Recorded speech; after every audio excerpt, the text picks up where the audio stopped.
speak for it. Thank you, Yossi.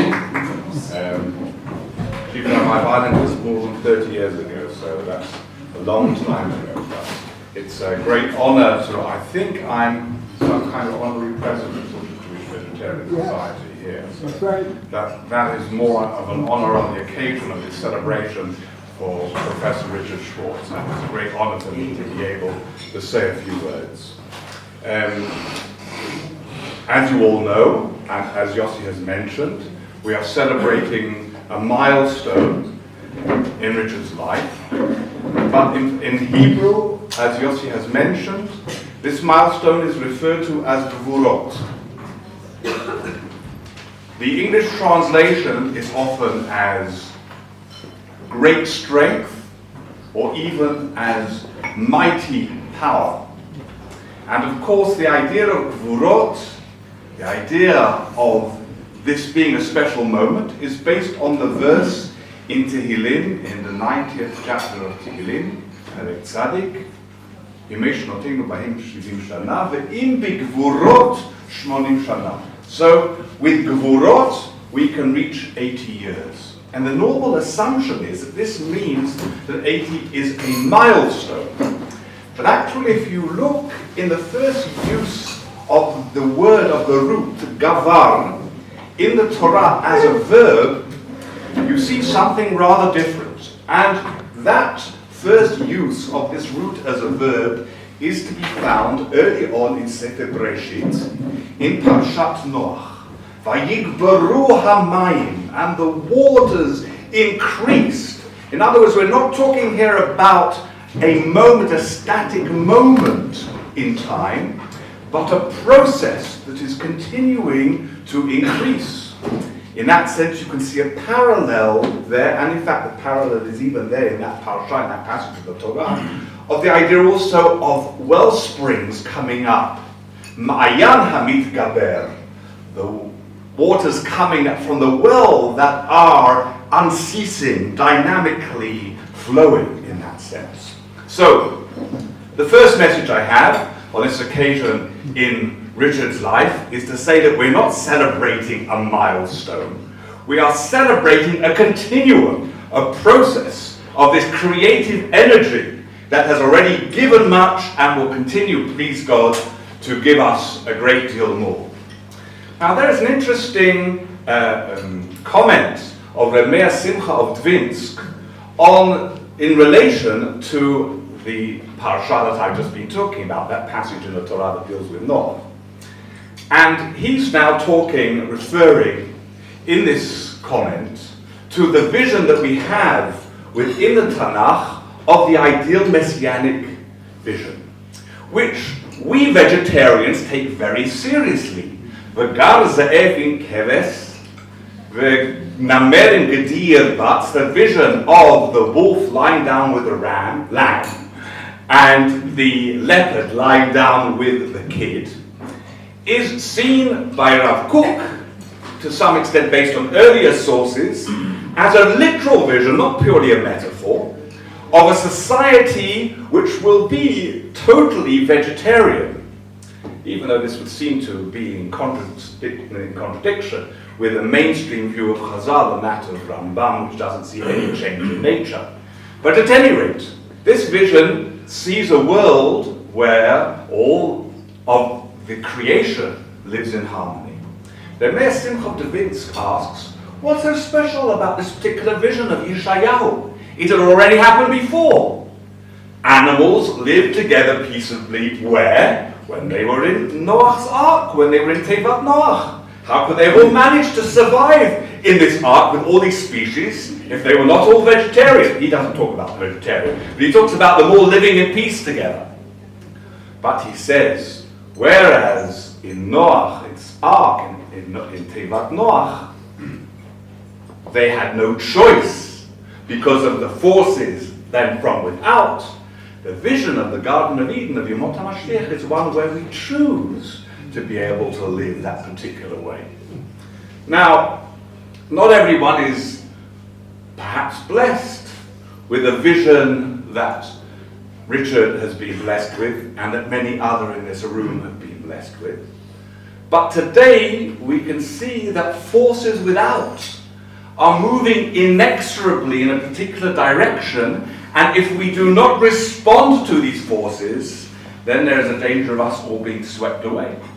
And these are the external forces of floods, floods of ecological disaster, the consequences of climate change, the question of the lack of adequate resources for people in the world, the degree of perversity in the livestock trade, which creates all this injected hormones and antibiotics which are then transferred into the human system, all the amazing things that we're doing, terrible things just for the sake of greed, little more than that.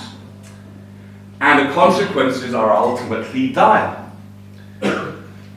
Again, getting back to that root gavar, another word gever, we know the word gever meaning a man, but the use already by Chazal of the word gever is to mean a cockerel. And therefore gever means not just a man in any conventional sense, it means one like the cockerel who heralds, who calls out, who announces the dawn and tells people in a prophetic sense what are the consequences of their actions. And in that sense, Richard Schwartz is truly a gever in every sense of the word. He has been already now for more decades probably than he even cares to remember, but may there be as many ahead. Mamash chalutz lifnei hamachaneh, the one who has been before the hosts, telling the world what are the consequences of their actions, simply telling it as it is. And sometimes he's been called Koreh Bamidbar, something of a voice in the wilderness. But the movement that he has led, or that he has inspired, is increasingly growing every day, every single day, exponential growth of people who understand both the physical and the moral consequences of this tragic lifestyle which people continue to follow, hurtling to their own self-destruction. Almost as if they are on the Titanic, oblivious to the consequences that lie ahead. There are, of course, two simple meanings to Gevurah. There is also the physical power of Gevurah that's related to our physical health.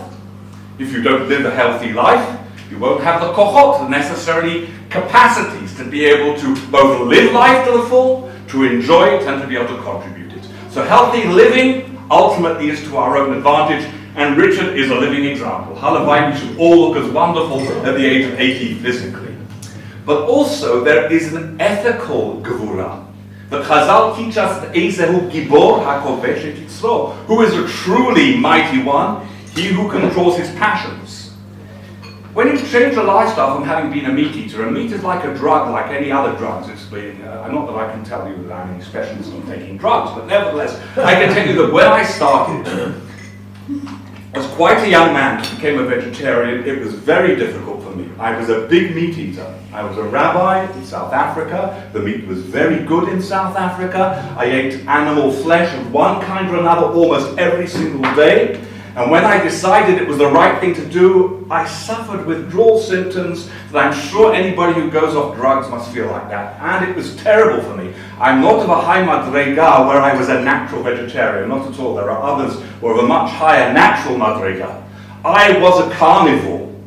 And I was a very carnivorous carnivore. And it was very difficult for me to get off it. And therefore I appreciate all those who have to go through these difficult processes. And it is an act, and Richard was already ahead in so many different aspects, even of aspects that I wasn't able to. And even today I must confess that though more or less my life is vegan, I travel a great deal, and it's very difficult to be able to maintain, I find it difficult, a strict vegan lifestyle, though I try my best. But Richard is an example of Kovesh et Yitzro in the best sense, both of discipline, but also of understanding the moral consequences of greed and of total unbridled indulgence, and of the tragedy that we cause to others and to humanity when we don't exercise discipline, which is at the very heart of a Jewish way of life, in which therefore vegetarianism we see as being the sublime expression of that. So finally, in these words of bracha, which I hope have met Yossi's expectations, in which he asked me to say Divrei Bracha to Richard and interweave that with vegetarian ideas and vegetarian teaching, I want to conclude with one other verse that refers to Gavar, to the root.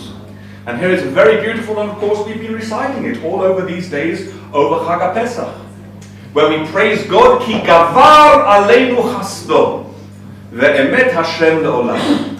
God's mercy, compassion, overflows, overwhelms us. So the word here, Gavar, is overwhelming. This idea of compassion overwhelming. And that is also part of Richard's ethos and his message and of his teaching. It's not only health, it's not only ethics, not only discipline, it's compassion, compassion for living things, being able to see a connection with living things. But the verse begs a question. Ki gavar aleinu chesdo ve'emet Hashem le'olam. God's compassion is overwhelming and the truth of God is forever. Why do we need that second part of the verse, and what's its connection to the first part? The answer would seem to be that many of us are often compassionate, like we're compassionate to pretty children. We're not always compassionate to ugly children. We are compassionate, make things that look cute, not necessarily things that don't look cute. It may be inspired a particular moment. In other words, compassion can be very ephemeral, very temporary, very subjective. But God's compassion is emet, emet Hashem Olam, the truth of God's eternal. In other words, God is the embodiment of compassion, and therefore it's unlimited and overwhelming compassion. And that is very much the spirit that Richard embodies, an inspiration for us all.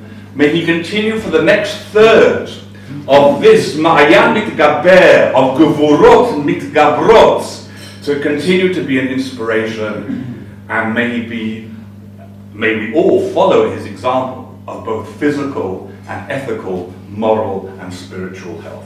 Mazal. Our next speaker is Dr. Yael Shemesh. Dr. Yael Shemesh teaches, is from the Bible department in the Bar Ilan University.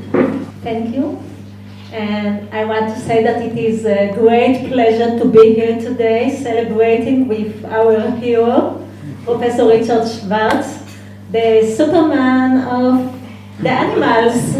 I really like the picture designed by your grandson, showing you as Superman holding your book, Judaism and Vegetarianism, in both hands.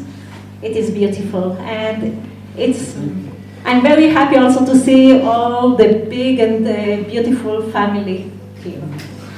Many years ago, I had the pleasure to write a book review on your groundbreaking work on Judaism and vegetarianism.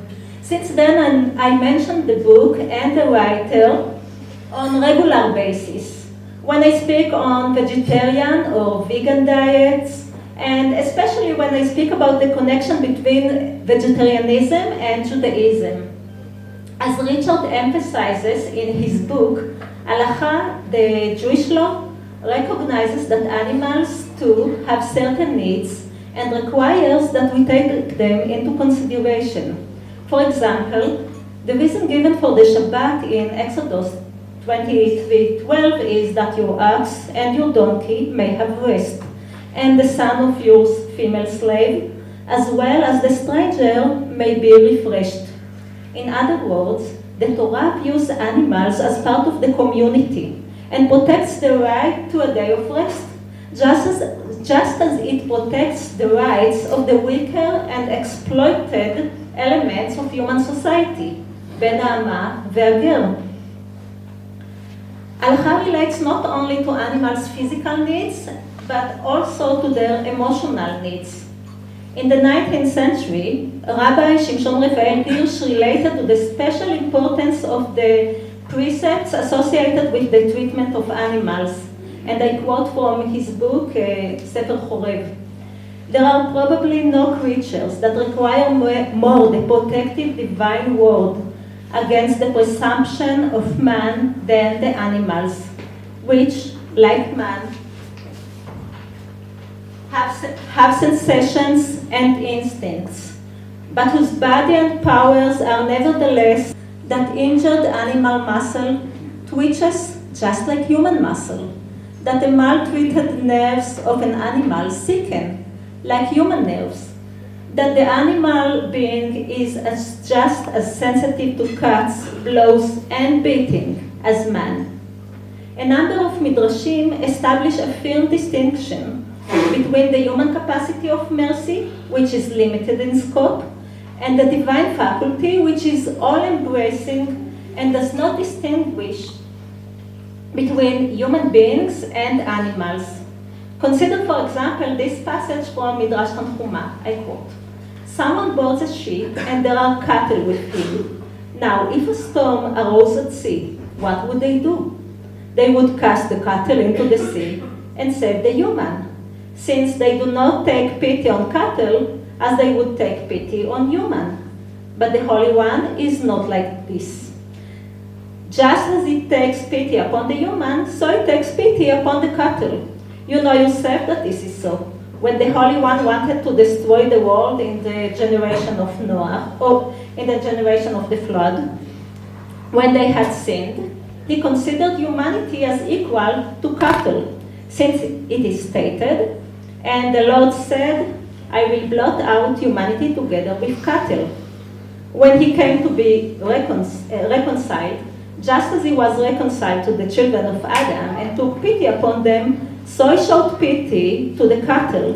According to what we have read on the matter, then God remembered Noah and all his cattle. In other words, Lord does not discriminate among biological species. An extreme manifestation of the idea that the Lord is just as concerned for animals as is for human beings is found in Rabbi Shimshon Raphael Hirsch's commentary on the verse from Psalms, Man and beast you deliver, O Lord, Adam u'behema toshia Hashem. It is God's desire to help both man and beast to find true, blissful life on earth. לאדם ולבהמה רוצה השם להמציא חיים אמיתיים מלאי אושר. I would like to thank Professor Richard Schwartz for being so active for so many years in order to make all of us hear this beautiful voice of Judaism concerning animals and reminding us of our obligations towards them. תודה רבה.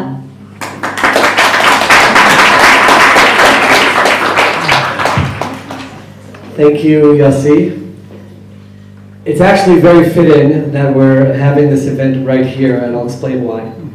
When I first entered the Knesset, and you start trying to figure out in what area can I make a difference? I'm just a member of Knesset, I'm not a minister. Is there any area where I can try to make some impact?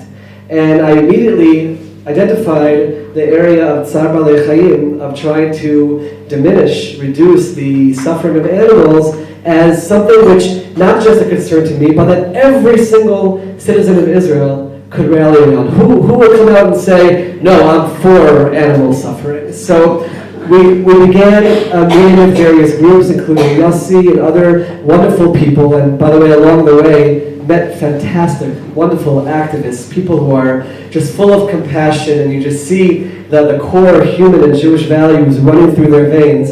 And we began working on legislation.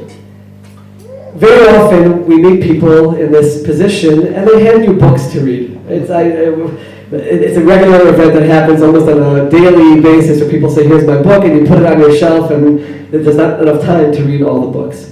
But when your next door neighbor's father gives you a book, so you feel a responsibility to open the book and read the book. So I grew up in an environment of Ein simcha el basar v'yayin. That's what we were taught growing up. The only happiness is through sitting at a meal with meat and wine, and I certainly would say I bought into a little bit the pictures on the packages, which showed some very happy sheep or cows sitting and grazing, and you know, you're led to be convinced that everything's fine, right? That has nothing to do with Tzar Balei Chayim. And over the course of my little over a year in the Knesset, and it really started by reading Dr. Schwartz's book, I started realizing that not only is there not a contradiction between being a religious observant Jew and diminishing, reducing, or eliminating the consumption of meat, but it's actually completely consistent. And the more you learn about it, both in terms of the Tzar Balei Chayim aspect of it, but then also the health element, and then you add the environmental element, and that's really where the Meatless Monday came into play, it starts becoming just natural that as you are aware, and it's all about education, and that's something where there are visionaries who see forward, as Amarilla mentioned, and people just have to get the information, and as the information gets out, people want to make the right decision, and it's more difficult for them to reject it. So why did I mention that it's fitting that we're here? So I sent out an email to the Knesset email list, inviting people to join this Meatless Monday venture. And I really do thank Miki Chaimovich for bringing the program to my awareness. And her philosophy is brilliant because, first of all, it's about education. Once you realize the impact of just me, one individual person, saying I'll go one day a week without eating meat, then you do it first of all, and then you realize one day I could do 2 days, I could do 3 days. It's not something which is so difficult, and it moves from there. As a result of that email that we sent out to all the members of Knesset, our neighbor tonight, the Prime Minister, became very interested in the Meatless Monday, and they actually invited Mickey over and they talked about it. And lo and behold, the Prime Minister of Israel decided to accept upon himself Meatless Monday. And this is all, the starting point of this is Dr. Schwartz's book. And then he came over to me in the Knesset, and he said he's been reading a lot about it, and he's become aware of the Todah, of the awareness that animals have, that he didn't realize existed before through various studies. And he's on his way certainly to becoming a vegetarian and members of his family. And our goal is to bring it to the awareness of broader Israel, to use the platform that we have. We don't want to legislate. We want to legislate to cut down on Tzar Balei Chayim and to help the environment, but in terms of people's eating habits, it's about education. And on June 16th, B'ezrat Hashem, we are inaugurating Meatless Monday in the Knesset cafeteria. God willing, the Prime Minister will be there as well, and many other ministers who are very much on board. And like I said, it all comes back to just understanding the information. That's what I saw in Dr. Schwartz's books. So we're here on the 80th birthday, and I must say that one of our great leaders, according to Chazal, according to our sages, Moshe Rabbeinu, Moses, was chosen to be the leader of the Jewish people because of the compassion that he showed towards his flock and towards the animal world. And he started his career at the age of 80. So, Dr. Schwartz, this is just the beginning. This is not a celebration of a culmination of activism, but it really, B'ezrat Hashem, is the beginning of even more and more of spreading this important word and bringing the Jewish people back to the core sources and showing compassion and going back to the way it was in Gan Eden, where the Torah is very clear that it was a purely vegetarian diet. B'ezrat Hashem, you should be blessed with many, many wonderful years of good health and happiness and continued strength to inspire the Jewish people. We, as the little soldiers who read your book, will continue to try to spread the word as well, so that your net just continues to widen and more people are inspired by your vision. Mazal tov and happy birthday. So we are living in auspicious times, which pretty sure that everyone in this room is quite aware of. The glaciers are melting, the seas are rising, hurricanes are intensifying, deserts are expanding, and the Jewish people are here in the land of Israel and in this holy city of Jerusalem. And we have something very special that the Jewish people can offer the world, and really that everyone in the world can get on board on, which is fulfilling the divine mandate of being stewards of creation. And this is something that relates very deeply to something that Richard has been involved in for many decades, of approaching living in balance with the earth from a place of what we eat. In Hebrew, the word ochel can be seen as an acronym of ich, kama, velama, how much, and why am I eating? And because the original sin of eating from the tree was about eating and about a fruit, so a big part of the tikkun, the repair for how we live in balance and how we return to the Edenic state of balance is in terms of how we eat. One of the biggest impacts that a human being can have in their consumption is, and I feel like I'm sort of just talking to the choir here, but I want to just encourage all of us, is in terms of meat consumption, that and especially beef, the consumption of meat is such a resource-intensive activity. It's something that many people don't realize because we're, to a large extent, divorced from nature, and very few people have actually been to an industrial meat production facility, but that's the case. And so, because at the end of the day, the environmental crisis isn't a crisis of the birds and the bees and the trees and the toads. It's about the human being and how we live as spiritual beings in a physical reality. So, just a word about what we're doing here. So I direct the Interfaith Center for Sustainable Development, of which we're honored to have Rabbi Rosen on our board of advisors and helping us along the way in many regards. And we engage in 4 projects. We have a project for clergy and seminary students to try to train the next generation of rabbinic leadership and of Christian leadership and Muslim leadership to teach more strongly on environmental issues based on each faith tradition. We have a second project for women that is engaging women between the ages of 18 and 30 to take leadership roles in faith-based environmental activism, especially here in Jerusalem. A third project relates to ecotourism in Jerusalem and in Israel to try to promote greener pilgrimage and to promote faith teachings that relate to that, so that when people come here on pilgrimage, they're not just seeing holy sites, but they're also engaging with the land of Israel. And our fourth project is called the United Planet Faith and Science Initiative, and it's engaging world religious leaders with leading scientists to bring faith leaders and scientists together in a united voice for environmental stewardship.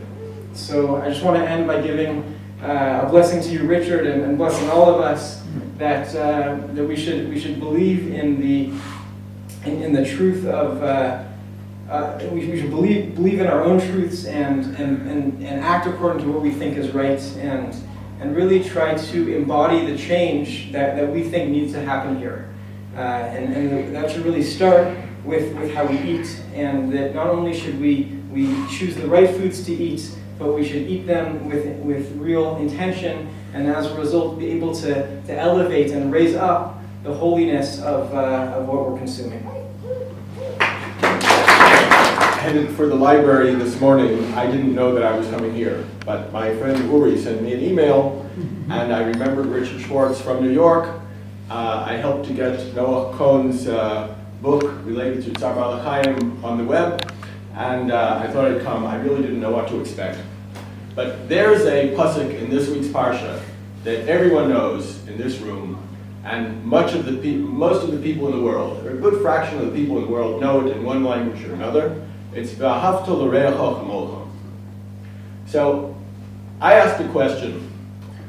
There are several words in Hebrew that can be used for neighbor, but the word that's used in V'ahavta l'reacha kamocha teaches us something different. It could have been shchenecha, karovacha, chaverecha, something like that, but it's reacha. What is the shorish of reacha that bears on the questions that we're dealing with now? The shorish of reacha is shepherd. In the Torah world, it's not enough most of the time to just think about doing good. We embody the good things in particular acts. And when we think of V'ahavta l'reacha kamocha, we could think of having nice feelings toward our neighbors, or we could think as our shepherd ancestors thought. Our shepherd ancestors had pasture in common. And the idea of V'ahavta l'reacha kamocha is don't do anything to the pasture that you don't want the other shepherds to do the pasture. Treat these resources in common in a respectful way, respecting the resources and respecting the other people that share in them. Today we have resources in common that, as we all know here, extend across the entire world, like the atmosphere. And in order to observe V'ahavta l'reacha kamocha today, we have to be concerned about the atmosphere and other resources that we have in common, how they work, what we can do to preserve them, make them good for people on the other side of the world and in generations to come. And thanks to Professor Schwartz's work, we understand that within Jewish tradition, our concern for Tzar Baal HaChaim, our concern for not destroying our resources, can come to the fore in reducing or eliminating the consumption of meat and dairy. So when we have the kavanah of reducing meat and dairy, in the sense of preserving our resources that extend across the world and extend into time, we are observing V'ahavta l'reacha kamocha, and in the merit of our observing this mitzvah and all the mitzvahs, we should see the coming of the Mashiach Tzidkenu B'mheira Yimeinu Amen. Hi. First, I'd like to give a huge thank you on behalf of myself and my whole family to Yossi, who was an enthusiastic and hardworking organizer of this beautiful event.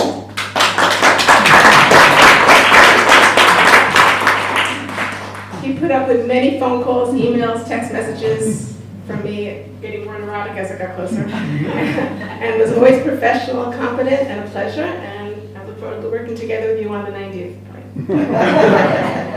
As a young child growing up, I thought my father was Superman. He could do anything. There are a few stories about my dad which became legends in our family. My dad worked as an engineer for a large company who, as one of their projects, designed and built the Verrazano Narrows Bridge, which connects Brooklyn to Staten Island, where we lived. He worked on the project, but I don't think he worked on the bridge. Anyways, he worked for the company, but not for the company. Sorry. I told everyone, however, including strangers in elevators, that my daddy built the bridge. In another story, I was 3 years old. We were sitting at a family picnic, and I was actually eating a cut-up hot dog. But this was a very long time ago. So I hope I don't get anyone in trouble for saying this because it was not a veggie hot dog. Anyway, a bee was sitting on a piece as I put it in my mouth. As I screamed, I guess feeling this bee flying around in my mouth, and my mother, I don't know if you froze or screamed with me, my father gently put his hand into my mouth and withdrew it, and the bee flew out, saving me from a potentially serious bee sting. Again, he was my superhero, as I told everyone for weeks following that my daddy spanked the bee. I got a little older, and as all children discover, my father became more human in my eyes. Throughout my elementary school years, my siblings and I recall several occasions when, in the middle of a family dinner, and it might have been hamburgers or steak or whatever, my dad would say, "I have an announcement to make that will affect the whole family." First, it was no more cold cuts. Next, it was no more red meat, followed by an announcement regarding no more chicken or fish, and later a switch from vegetarianism to veganism. As a child, I remember being more concerned with what I was going to eat than what my parents were eating. I certainly did not grasp what these announcements fully meant, or how they would affect not only my family, but the entire world. As here we are, celebrating my dad's 80th birthday, and as I now know, my dad is truly a superhero. If I had any doubts, the ad for his party in New York with his picture in the Superman outfit confirmed it for me. I don't know who made that. It wasn't a family member. I don't know who made that. Do you know who did that? Anyway, his devotion to the cause of Judaism and vegetarianism was never just about what was on his plate or even what was on his fellow Jews' plate. It was always about making the world a better place. His influence has reached far and wide, and he receives the most amazing emails from people all over the world, of all religions, telling him how his writings and teachings have influenced them. So many times I can be sitting at a Shabbat meal with guests and find out that someone at the table is vegetarian, and they will be amazed to find out that I am the daughter of the famous Jewish vegetarian. As we sat at our Seder table this Pesach, the traditions and heritage of the Jewish nation was again passed down from one generation to the next. We are taught, "V'yigdal levincha b'yom hahu lemor." You must teach your children your history, your values, your customs. My dad has taught his children and grandchildren and all of us so much about dedication to one's ideals, the pursuit of justice, and the ability and mandate of each person to work towards tikkun olam. Lo alecha hamlacha ligmor, v'lo ata ben chori lehibatel mimena. It is not yours to complete the task, but neither are you free to desist from it. He has taught us with his quiet ways, with patience, tolerance, kindness, and love. This evening is our chance to say thank you, Dad and Saba, for all you have given us and continue to give us. You are not only the #1 Jewish vegetarian, but you're also the #1 dad and Saba, who along with our #1 mom and Sapta are always showering us with your love, generosity, and warmth. When my dad was nearing 70, he told us that when he reaches 70, he's going to retire from all his causes. He'll sit in the backyard by his tree, and he'll read, and he'll relax. That relaxation hasn't happened yet, and now that he's turning 80, he no longer even pretends to think about slowing down. This evening is also our chance to say thank you to Hashem for blessing us with you and with Mom for the past 80 years. Shechianu v'kimanu v'yanu lazman hazeh. Amen. Dad, we want to wish you a happy birthday, continued good health and energy for all your important causes, and may we continue to enjoy being with you and with Mom until Hajj Thank you very much, Yossi. We appreciate it. I got to get it closer to the mountain more. Well, it's a hard act to follow all these wonderful talks, and I really thank everybody. Okay. People over cannot see you. Strange. It's really amazing to see this wonderful audience there. Thank you all so much for coming. And hope people who have heard this before forgive me, but I want to indicate the real qualification here. First of all, I have this special tie with all kinds of troops you may have noticed. Wasn't sure that Yossi came through with all this wonderful food, but just in case I had that. But in case I'm not satisfied, we also have all these fruits, vegetables as well. And I don't tell everybody that, but if you eat these foods for 100 years, you'll live a long time. But in case you're not satisfied, we also have a few more fruits and vegetables up here. And I'll try to stop this. And this reminds me, I'm a veggie. But most important of all, I'm wearing Fruit of the Loom underwear.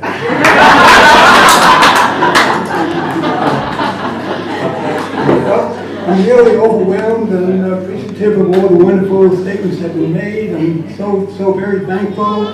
First of all, to Hashem Yisbarak, Shechianu, V'kiyamonu, V'higyonu, Azman Hazeh.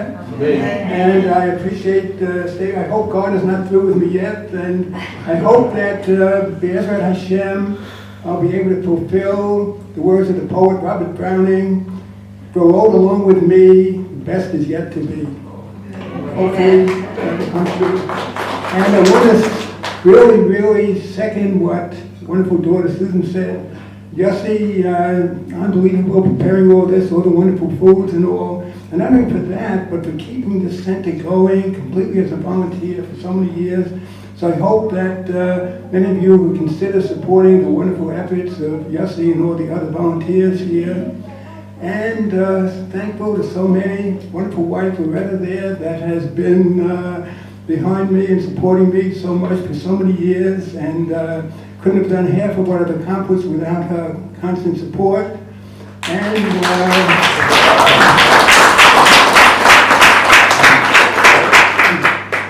my wonderful family. We visit twice a year. There's the Pesach and Sukkot. Susan, who spoke so well, and other daughter Deborah. Son David is here. He came all the way from the United States. And the wonderful spouses. We have David Klein here, Susan's husband, and somewhere in the back is Ariel Glove. Okay. So, and all the wonderful grandchildren that are here, 9 of them, one of them is going to be inducted into the RDF Air Force tomorrow, so couldn't be here tonight, but okay. Including one, Ayala is only 5 years old, and this is one of the reasons that I try to be so active when I think, what kind of world are we going to have? As Rabbi Nero and others, and Rabbi Rosen pointed out, there's so many challenges out there, and you have to keep working, and I hope Yossi's help at this center in showing that the diet most consistent with Jewish values is vegetarianism, and it's also essential if we want to have a decent world for our children, grandchildren, future generations. So again, I want to thank all the wonderful speakers, and I hope this is just the beginning. We realize we had 5 rabbis speak tonight, wonderful MK, and great academic. all kinds of talent, and want to get out there and email and try to get everybody together and really make a difference, because again, the future of humanity depends on it. We've got to keep up this struggle to move our imperiled planet onto a sustainable path. So thank you all for coming, and enjoy some of the food and socializing, and thank you for all the kind words and everybody who came out. Thank you very much.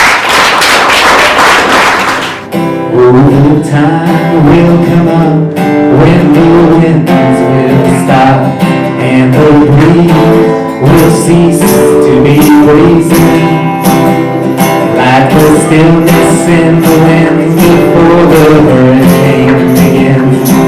The hour that the ship comes in, we are a change.